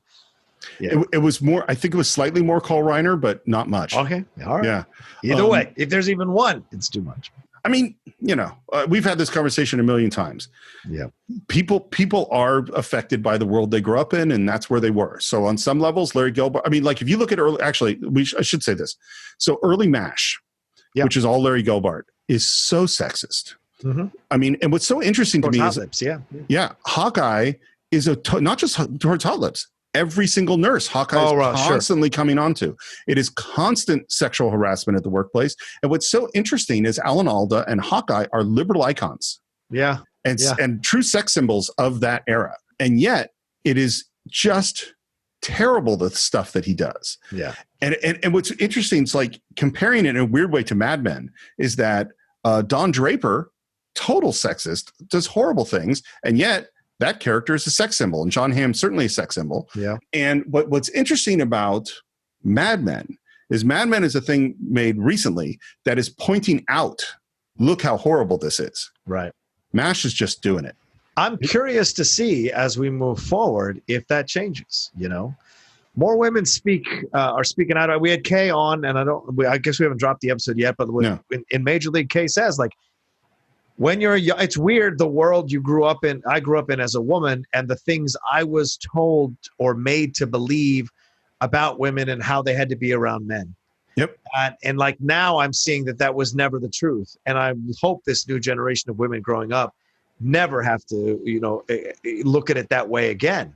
And so I'm curious to see what the new sex symbols, what the new man that does become this, kind of thing that people revere or love amongst women and men, and what that might look like. I think John Hamm was the last of them. I do. We'll see. We've certainly seen so much stuff. I'm sure you read lots of the same stuff that I do, of people telling their stories of this happened to me or writer's room, or this happened to me in this situation. And there were all these people sitting around who didn't say anything. Yeah. And that'll be the interesting one. Is it instant sort of, hey, that's not cool, you can't say that. Or do we let it slide? Because I listened to Teri Garr's voice, and they weren't being horrible.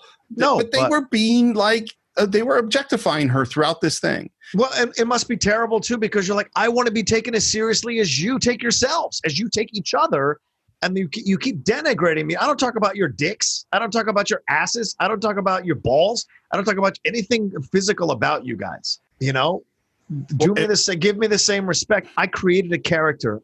I spoke your words truthfully through a whole film to help the film do well and be accepted as a good film. So do me the favor of respecting me as an artist and not ogling me as a woman. Well, and what I could hear in her voice, and of course I'm just making this up, I don't know that this is what she was feeling, but what I felt like I was hearing was, I'm still dealing with this. Yes, of course. This is a woman who has MS, as if she needs to deal with this fucking shit more, This was probably recorded 20 years ago. So. Oh, okay. Yeah. Well, hopefully, yeah. Right. Now we get our last question. Why did you appear at this time? And God's like, well, you already said it. He's like, well, maybe they want to hear it in your words. I want to say to everyone that everything around them that they can see and smell and feel and hear, they should delight in all this. That what is here are some of my very best ideas. And I want everyone to try very hard to make sure it doesn't all go down the drain. Yeah, the words stand for themselves for me. Can you remember exactly what you said? I mean, it was perfect. God just gives him a look and starts writing in John Denver's handwriting. Yep. And, okay, we got it all. It's like, should I call the panel? It's like, never mind the panel. Deliver the papers to Reverend Williams, which is Paul Sorvino. Every time I turn around, he's spreading the word. My word. Only my words you ran out of years ago. I'll tell you the truth. The reason I put everybody here naked, I wasn't trying to be cute. I just didn't want to create clothes. With clothes, there's right away pockets. With pockets, you got to put something in them, right? Materialism. Yeah, just a straight dig at materialism, and particularly materialism within religion. And he says, you take these answers and give them to Reverend Big Mouth, and you say that God says he's a phony. And also tell him if he wants to get rich, fine. Tell him to sell earth shoes. But personally tell him I'd like him to shut up. I like when he said that. But personally tell him I'd like him to shut up. Straight up. We're at the Shrine Auditorium. The Shrine holds like 4,000 or 5,000 people. They had 200 extras. This is a $2.2 million movie. They don't have much money, and they just move the extras around, for every shot. As we heard, like when we did Hoosiers, when we did all sorts of movies, that's Rocky. What you got to do. Yeah. His speech is mostly, as I said, created by him. It's really funny. I will play a little bit of it. Love. Let's talk about love. What is it? You can love your brother, can't you? You can love your wife or your husband. You can love your new dress. You can love my new car. And he gets the crowd going, and then he gets to this word. He says, what I am talking about is the kind of love that calls for a sacrifice. Are you willing to make a sacrifice to show God how much you love him? Yes! And then the collection plates go around. And the money starts pouring out. And this is, it's still going on. I do not understand it. Like the idea that you give a ton of money to prove that you love God to a person who's going to fly around in a plane in a private jet and drive a Rolls Royce. That is crazy to me. Yep. Yeah. Well, we're a capitalist society. We equate worth with materialism. That's the shame. Yeah, I get. I mean, we do. No, you're right. No, you're right. I just don't get the connection between I'm going to give my money to this other person, not to do good, although maybe they do some. I'm sure some of them do some good at some point. Yeah. But so they can get rich. Right. You know, but they make it sound like you're giving money to God. God doesn't need the money. Right. Yeah. And he asked people to come up, and we see people coming up with crutches and people coming up to shake his hand. And that's when Jerry comes up, who's watched this whole thing in distress. Yeah. And he comes up, and Paul Sorvino sees him and says, "One moment. Would you repeat what you just said to me?" God sent me to you. God sent him to me. And he hands over the answers, which, by the way, we never see those answers again. Yeah. And I really want all that panel to read the answers, that he gave to all these questions in Aramaic. But that never comes up again, which is kind of a bummer. Yes, he's unhappy that you're getting rich this way, and that he'd like you to stop pretending that you're spreading his word. And Jerry tries to take the mic. And as soon as Reverend Williams realizes what he's doing, he's trying to get rid of him and get the mic back. And you see the panic in his face. Yeah. And I think this struggle is really, really well done. Yeah, I agree. He's like frantic. He becomes frantic. Well, that's what he said. You're afraid. This poor boy is ill. Get him out of here. And they struggle. It's a scary, scary moment. And then we cut to court. Slander, Your Honor. Slander surely cruel and foul. And again, this is sort of like Mr. Smith. This is like Miracle on 34th Street. We're going to meet John Doe, too. Remember, John Doe tries to expose the corruption, and they drag him away and turn him into a crazy person. And we see the judge, who is Bernard Hughes. Again, a fantastic actor. You've seen in all sorts of stuff. And who is the lawyer but Ralph Bellamy? That's right. Another great actor. It's just like the cast is ridiculous how good it is. Oh, and by the way, Ralph Bellamy is also a president of the Screen Actors Guild. So he and William Daniels, and again, we have a movie with two presidents of the Screen Actors Guild. And Ralph said he didn't want to do it. He was retired. He didn't want to act. He didn't want to do the job. And Carl Reiner said, even though 5 years later is trading places. He's trading places. And Carl Reiner goes to him, you want to know what the pitch was? He says, don't think of it as a job. Think of it as a time where you can sit all afternoon in a trailer with George Burns. And Bellamy goes, all right. Yeah, because, he's been around doing it the same time George Burns was. Yeah. Well, and who wouldn't want to sit in a trailer with drinking martinis and smoking cigars with George Burns? Absolutely. Absolutely. Not only is Willie Williams' organization nonprofit, he personally pays over 6 figures in income tax every year. So that sentence is amazing because he's like going, look, he works for charity. It's a nonprofit. And he, by the way, pays over $100,000 in income tax every year, which means that he's making some ungodly amount of money. Right. And just a little small touches. What does Paul Sorvino do at that moment? He covers up all his gold rings. Yep. And hides them. That's the guilt, the shame. This is why he created Shane. Yeah, this is why he created Shane. A man whom the President of the United States once called God's own quarterback. And now it's Jerry's turn. And the judge says, look, you really should get a lawyer. You shouldn't defend yourself. It's not good. You don't want to be alone for this. And Jerry says, I won't be alone. And Teri Garr's there, and her looks of, oh my God. It's so interesting, the Close Encounters contrast, because she doesn't believe this. No. But she's standing by him in the courtroom. Yep. She knows this is going to be terrible, but she's going to be here. She loves him. Because she loves him. I just can't believe that God would set me up to get me into all of this trouble. I have to believe that he had a reason, and I have to believe that he'll bail me out. You know what that is? Faith. Faith. Yep. That's faith. Yep. We see Donald Pleasance at the trial.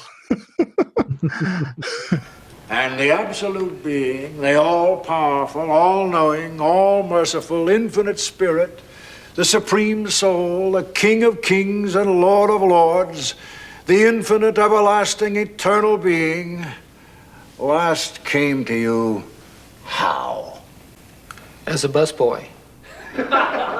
And the whole courtroom laughs, including the actor, the extra sitting behind Teri Garr, which is Carl Gottlieb. Yeah. The writer for Jaws, who also appears in The Jerk in 2 years because he's a buddy of Carl Reiner. Do you remember who he plays in The Jerk? No, I've only seen The Jerk once. Not one of my favorites. So what does he play? Iron Balls McGinty. Perfect. So he's just there in the background as an extra. Everyone laughs. Ralph Bellamy rests his case.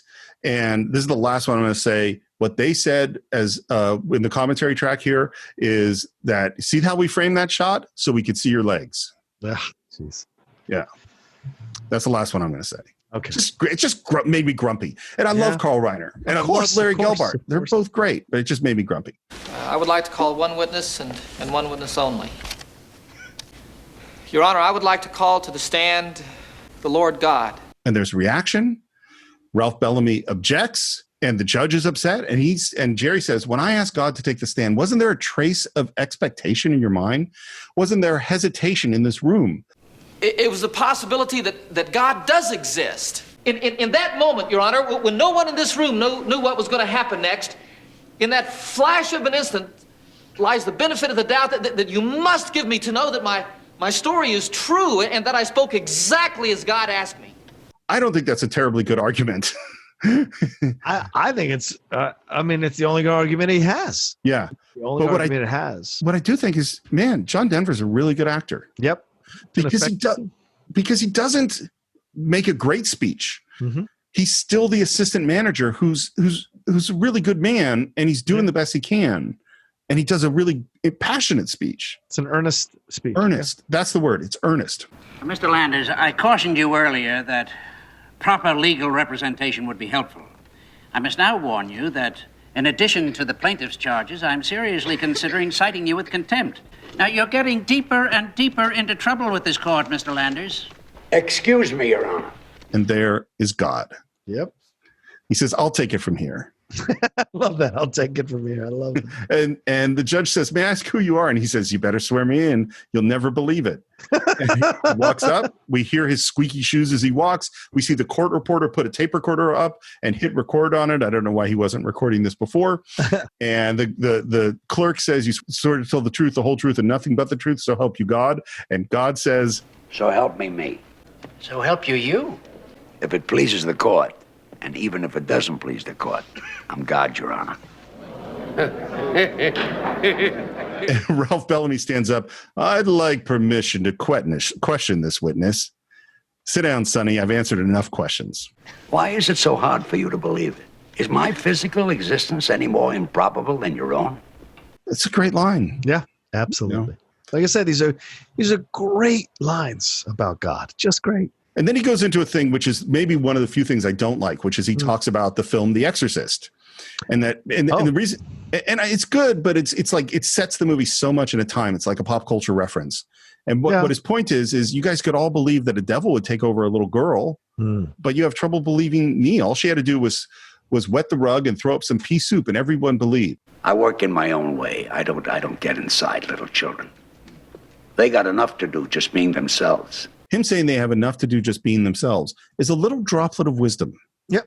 We're not putting a lot on it. It's a little thing where you can go back and think about it.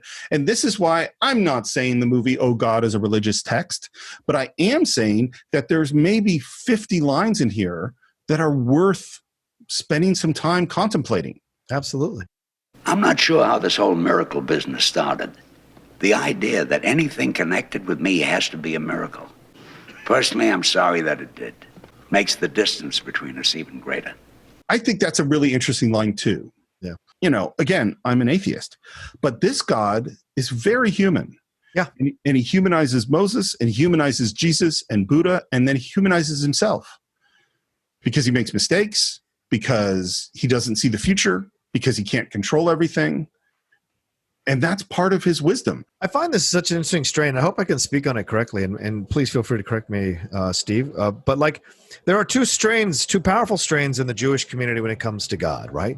There's the Orthodox, fully reverential approach to God. That is, you know, everything he's done, everything he says, everything is like scripture. It's the word. It's powerful. But then there's a lot of Jewish humor when it deals with God is about breaking down that kind of approach to God. That idea that he is untouchable, you can't question his word, you can't, And a majority of the time, look at Albert Brooks defending your life. That's purgatory, but it's played for laughs. Oh God, it's sweet. But there are laugh moments throughout with what stuff he's saying. This idea that this is the kind of God that is the more God that seems realistic, at least to me, seems more real, more realistic, more truthful, right? The God that's like untouchable, all-knowing, omniscient, and you can't possibly question him. That's not a God that created us. I don't think so. I think the God that created us understands us, can speak to us, has probably made mistakes because he made us in his image. And we've been able to create incredible things in this world. But we've also made mistakes. We've also created weapons that can destroy ourselves or destroy each other. So if we're in his image, then we have to reflect the creator. So the creator is capable of mistakes. He's capable of making jokes. He's capable of admitting those things. He's capable of great things and possibly destructive things. So all around, that feels connective to me. First of all, I'm not correcting you at all. I actually think you said that really well about the orthodoxy versus more secular reformed or conservative Jews. And I think in some ways this fits with a lot of religions of is it that everything in this book is perfect and correct, and therefore we must follow all of it? Yeah. Which, of course, nobody does. Nobody follows all of it. Right. Nobody's stoning people for wearing, 2 kinds of fabrics or something like that. Yeah. But like the orthodoxy is like the whole point is God has asked us to follow these rules, keeping kosher being one of the most obvious, and that we must follow them exactly because they are rules, and God is infallible, and therefore his rules are infallible, therefore we must do them. And the reason to do them is because God asked us to. We don't need any other reason. Right. And then there's other people who are more questioning of that. And I think this obviously is out of this tradition of secular and reformed Jews who are very, very big questioners. But if a miracle helps you believe that I am who I say I am, I'll give you one. Let me see. What's my most impressive miracle? And I don't know if you noticed, you know what John Denver does at this moment? No. He looks up because he thinks it's about to rain inside. Yeah. Oh, interesting. Okay. And instead, God says, pick a card. What? There are no cards. Pick a card. Any card. And then he does the gesture of spreading out the cards. Pick a card, any card. Well, there are no cards there. Look again. Cards appear. Obviously, simple camera trick. Oh, no. There's nothing miraculous about good sleight of hand. Have you ever seen this one? None of the cards disappear. Well, yes. I've seen them make cards appear and disappear. As a matter of fact, I once saw a magician make an elephant disappear. Good. Now I'll show you one that you haven't seen. And he stands up and we hear his shoes squeaking. He says, gotta get these shoes fixed. And we hear squeak, squeak, squeak. And God says, watch this, Your Honor. And then he disappears, just gone. And we hear the shoes walking. We see the door, like Batwing door, open and close. Then we see the big door open and close. And everyone turns. And watch Teri Garr in this scene, by the way. Because what you see through the course of this is her loving and supporting her husband, but not believing. And you see the transformation of, I believe. Yeah. And we hear God at the door. I know how hard it is in these times to have faith. But maybe if you could have the faith to start with, maybe the times would change. You could change them. Think about it. Try. And try not to hurt each other. There's been enough of that. And it really gets in the way. I'm a God of very few words, and Jerry's already given you mine. However hopeless, helpless, mixed up and scary it all gets, it can work. If you find it hard to believe in me, maybe it would help you to know that I believe in you. That is the line of the film for me. I actually stopped the film and kind of broke down a little bit and cried a little bit hearing that. Because things have been so crazy in this world, man. Things have been so crazy and I've contributed to it online. Some of my comments or tweets or some of the vitriol I've spit out at people that I've found to be intolerant or mean or cruel. And then you hear that, and because it taps into why I believe in God, why I believe in Him, not religion, but faith in Him, and it. And what He says there was so powerful. If you can't believe in me, maybe it'll help you to know that I believe in you. And that's like, fuck, man. So even now talking about it, I get emotional because it's just like we do such a terrible job of tearing ourselves to pieces privately in our own minds, putting ourselves down, hurting ourselves, devaluing ourselves, questioning ourselves and questioning everything we do and questioning our worth. And if we believed in ourselves the way we envision or believe or hope that God believes in us, think how much better all our lives would be. Think how much happier we'd be. Think how much of the mental health stuff we'd be able to avoid, as people, as human beings. So it's just when it struck me this time just so powerfully, Steve, I just like I said, I had to pause and just to cry a little bit because it was just like, man, it's and I'm guilty of it too. I wish I believed in myself the way I would imagine God would believe in me, the way I imagined other people you hope believe in you, or claim to believe in you or say they believe in you, so it's such that to me is the line that those two lines are the lines of the movie for me in such powerful ways. I couldn't agree more. And I want to say two things about it, because what's funny is there's sort of different shades within that line that I think affect you versus affect me. For me, it's that this is so much about kindness. So much of his message is just be kind to each other, be gentle with each other, cherish each other, work together. And I think if there's anything that we've lost in the last many years, kindness is a lot tougher to find.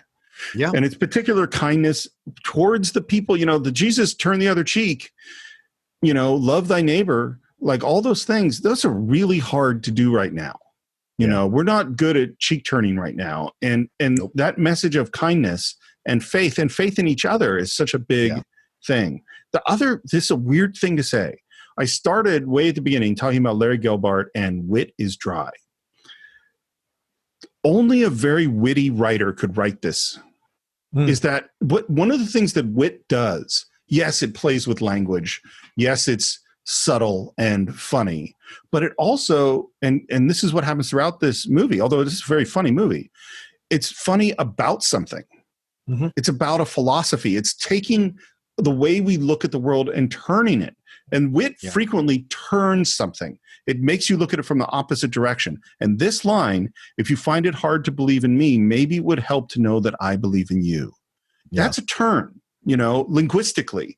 And so, the message is profound, but then I also love the writing. Just the alliteration of however hopeless, helpless, mixed up and scary it all gets. That's just good writing. And it's the final message, Steve. It's the final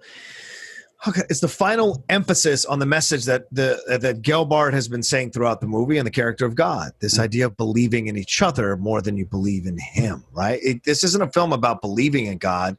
This is a film about believing in each other because he created you and gave you all the tools to create a good world, a loving world, a healthy world, a happy world. It's up to you to do it. And you have to believe in each other and have faith in each other to do it. Not him or not it. And I think we're about to enter into the world of faith now because the court reporter has run up and is saying something to the judge, and we cut to the judge's quarters, and we are listening to the audio tape the court reporter did, and we hear everyone's voice except God's. You swear to tell the truth, the whole truth, and nothing but the truth? So help you. Where's...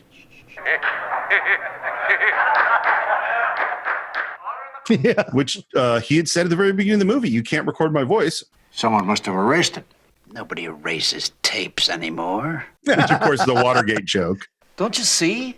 He wants us all to decide for ourselves whether or not we saw him and heard him. It's what he always said. Everything is up to us. And again, I'll say this is faith. Yeah. Because faith, I don't have to have faith that my microphone is working right now because I can see the little thing moving and I have experience that has told me that when I see these things that it's working. Having faith is something you have to have when you don't have evidence. Yeah. Otherwise, it's not faith. It's just knowing. Right. And that's what this moment is. We have now moved into faith. No.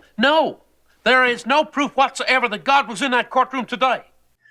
I love Ralph Bellamy. Really good acting. Says, no, none whatsoever. Because he is wavering. Yeah. And then this is so great. Jerry says, we saw him. We heard him.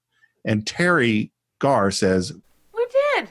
she's on board now, and it's subtle. And he says he made himself and the cards disappear. And Teri repeats, We saw it.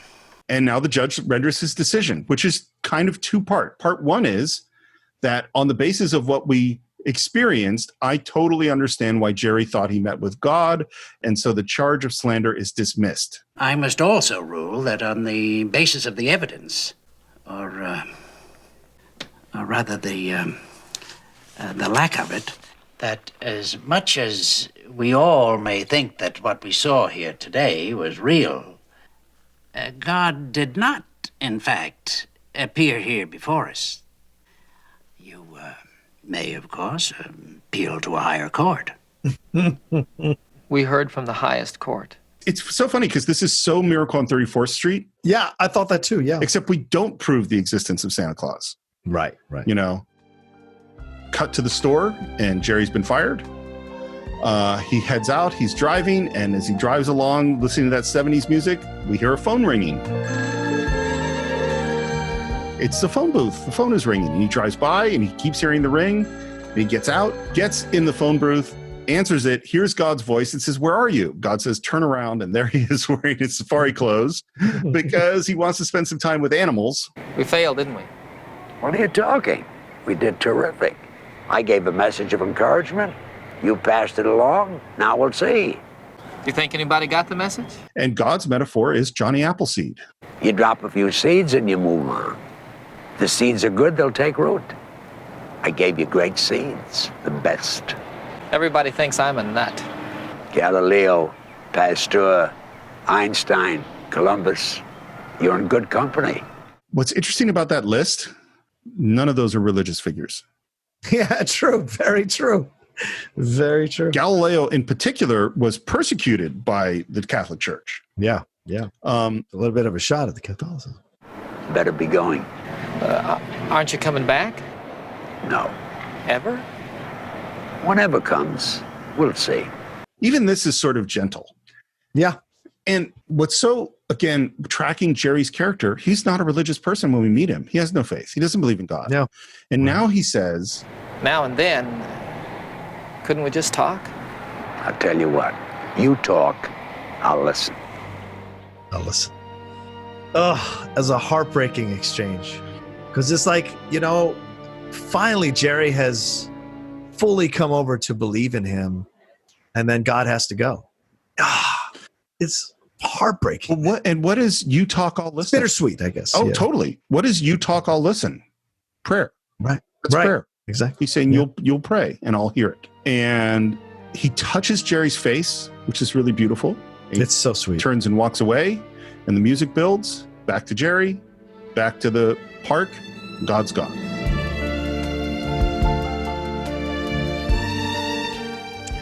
By the way, George Burns is hiding behind one of those trees. Screw you for ruining that for me.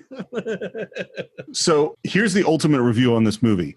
We watched it with Jax. Oh. And he has been very much like, I only want to watch animated things. I only want kids. It's a grown-up thing. I don't want to watch it. And I said, but let's try it. And frequently I break the movie into sections because I'm typing so much that it's not that fun for me.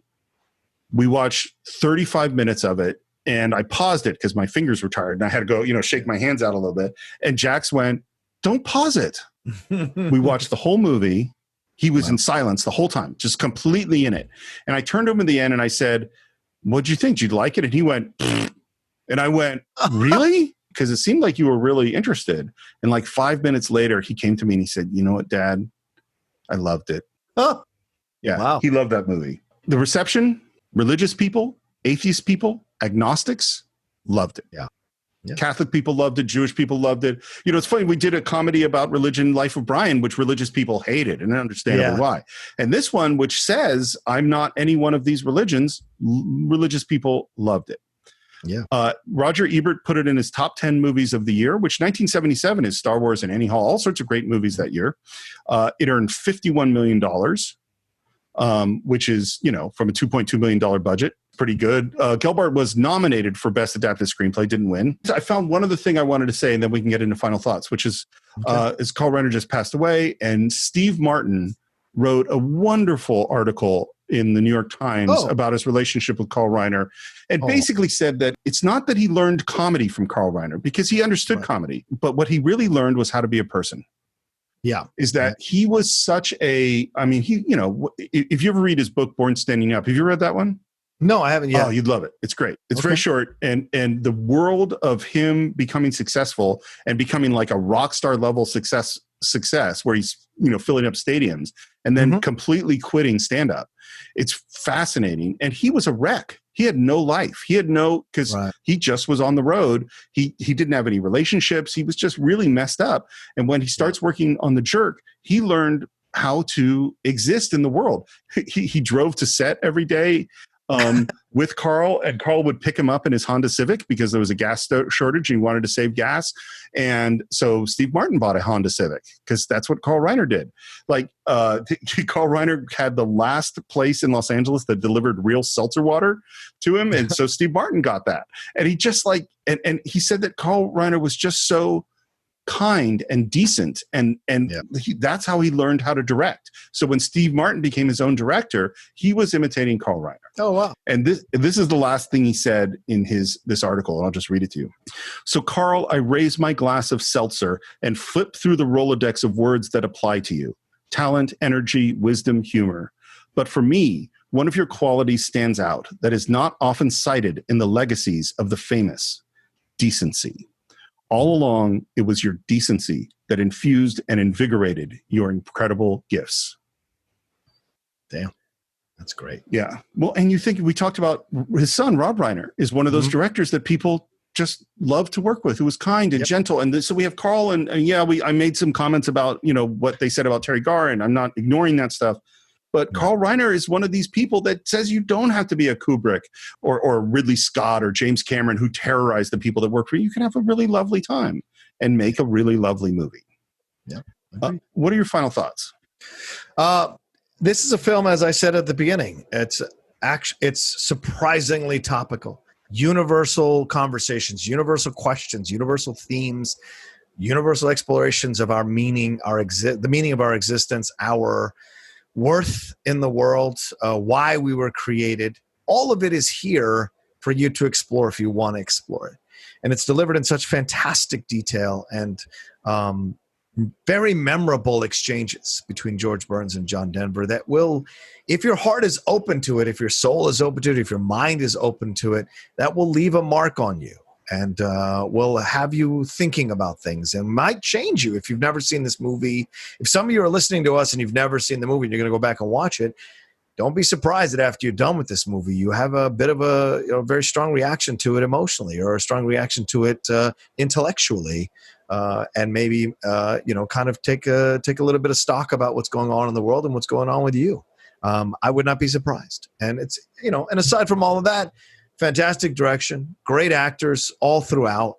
And there's not an unbelievable moment in the movie. Not one second that you question what's happening. Everyone delivers what they're supposed to deliver, scene to scene, and it works so well. And at the end, you might just have a little smile on your face as well when the movie is over. And who doesn't want that from a film like this? So that's my final thoughts. I feel like in a weird way I've kind of given my final thoughts. But, this movie has been it's just so influential on me, and I really didn't realize it. And you don't think of this kind of small comedy in the mid 70s as like an influential philosophical movie, but it is. And basically just about everything that God says in this movie is what I believe, even though I'm an atheist. Study it, listen to the words, think about it. And most importantly, man, be kind. Yeah. Cherish each other. It's our world. We can make it work if we work together. And if we don't, it's going to go down the drain, just like God said. So that's what we think of Oh God. We'd love to hear what you think. Visit us on our Facebook page, although I'm still banned from Facebook and have been for 2 months. Maybe someday they'll let me back in, but do a search for the Cine-Files. You can subscribe to the show on iTunes or YouTube, Spotify, Stitcher, or Anchor FM. Please leave reviews on iTunes. They're very, very important to us. We love reading your comments and interacting with you on YouTube. If you haven't seen Oh God, and you can buy it or stream it along with every other movie we've ever reviewed on cinephiles.net. You could support the show on patreon.com/the Cine-Files, where we have a whole bunch of new stuff we're doing, including special questions that you can ask, combined episodes of the show so you don't have to sit through those 2-part breaks, all sorts of stuff, and Cinephile Shorts, which we now release every week. So that's patreon.com/the Cine-Files. You can follow me on Twitter at SRMorris, at Instagram at SRMorris1. The Cine-Files you can follow on Twitter at Cine_Files with an F. The Cine-Files podcast on Instagram. John, how can they reach you? You can always reach me at The Rocha Says on Twitter and on Instagram. And if you want to see more of my content that I do outside of the Cine-Files, go to my YouTube channel, youtube.com/John Rocha Says. So much great content on there. Steve and I just did a review of Hamilton for the Disney Plus release of Hamilton. We did a nice 40-minute in-depth review of Hamilton and got nerd deep into that show as well. So, and if Steve has more time in the future, I will definitely have him on again. We have just an easy rapport reviewing movies, and it's a lot of fun to do that with him. So look for that, all that content there. Of course, sports, pro wrestling, movies, entertainment, it's all there. And then there's more coming. And if you want to be part of my Patreon, patreon.com/John Rocha. We've got 4 new shows on the Patreon for patrons to enjoy ahead of everybody else. So there you go. That's my plugs for everything. Well, I always love coming on Outlaw Nation, and maybe someday you will teach me the lesson of brevity. We'll ever get there. You and I have never been taught that lesson, that's for sure. So that is it for this week. We will see you next time on the Cine-Files with another great film.